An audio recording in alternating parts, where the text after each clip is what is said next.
Mr. Trump, I understand you have a statement that you wanted to read into the record. Yes.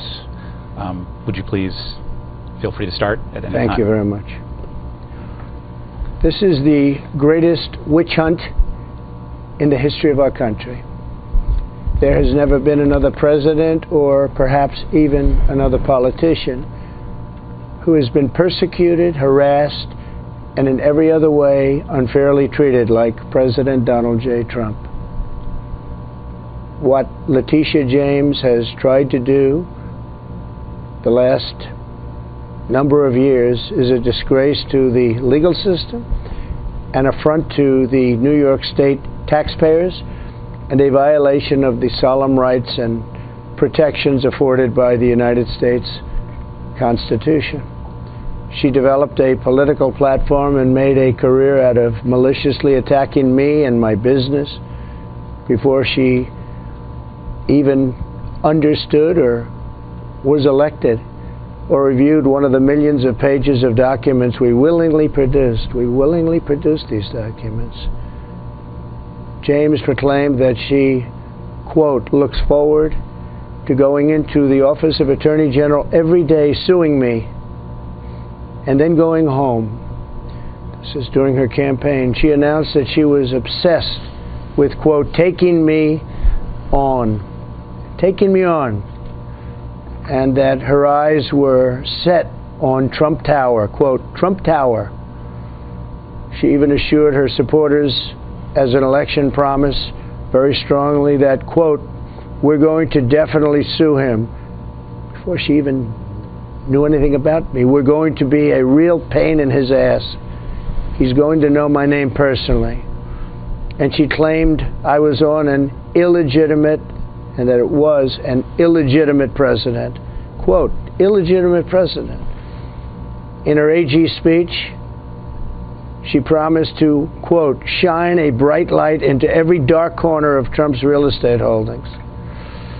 Shortly thereafter, she vowed to, quote, use every area of the law to investigate President Trump and his business transactions, and that of his family as well. She knows nothing about us. This is when she knew absolutely nothing about us. It was very unfair. This whole thing is very unfair. As a pretense for commencing her bogus investigation, Letitia James relied on the testimony of Michael Cohen, a convicted felon and liar.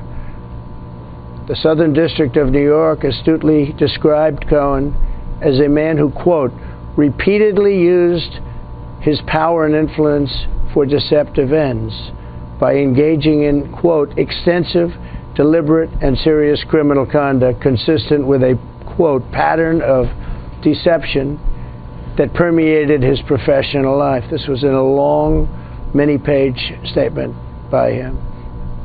It only gets worse. This is the witness, a stone-cold loser, a real loser, that she used to justify her obsessive work, her obsessive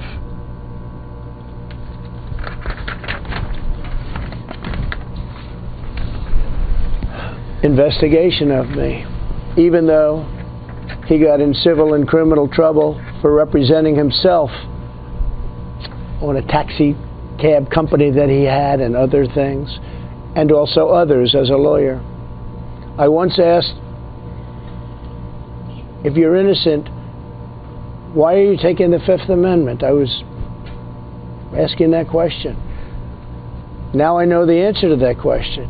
When your family, your company, and all the people in your orbit have become the targets of an unfounded, politically motivated witch hunt supported by lawyers, prosecutors, and even the fake news media, you really have no choice. We cannot permit a renegade and out-of-control prosecutor to use this investigation as a means of advancing her political career. New York deserves better, and this country deserves better. Being a prosecutor is a very important thing. This is a vindictive and self-serving fishing expedition, the likes of which this country has perhaps never seen before. If there was any question in my mind, the raid on my home 2 days ago, Mar-a-Lago, Palm Beach, Florida, by the FBI, just 2 days prior to this deposition. Think of it. Wiped out any of that uncertainty. I have absolutely no choice because the current administration and many prosecutors in this country have lost all moral and ethical bounds of decency.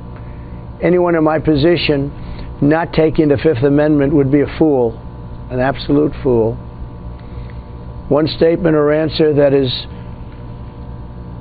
ever so slightly off, just ever so slightly, by accident, by mistake, such as it was a sunny, beautiful day when actually it was slightly overcast, would be met by law enforcement at a level seldom seen in this country, because I've experienced it.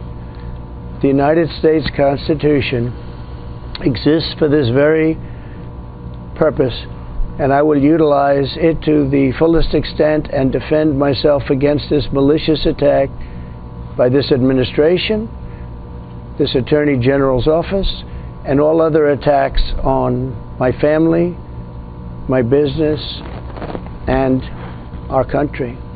Accordingly, under the advice of my counsel and for all of the above reasons, I respectfully decline to answer the questions under the rights and privileges afforded to every citizen under the United States Constitution. This will be my answer to any further questions. Included among the rights and privileges afforded every citizen under the United States Constitution, does that include the Fifth Amendment right to avoid incrimination? Yes. So your counsel? Yes. Okay.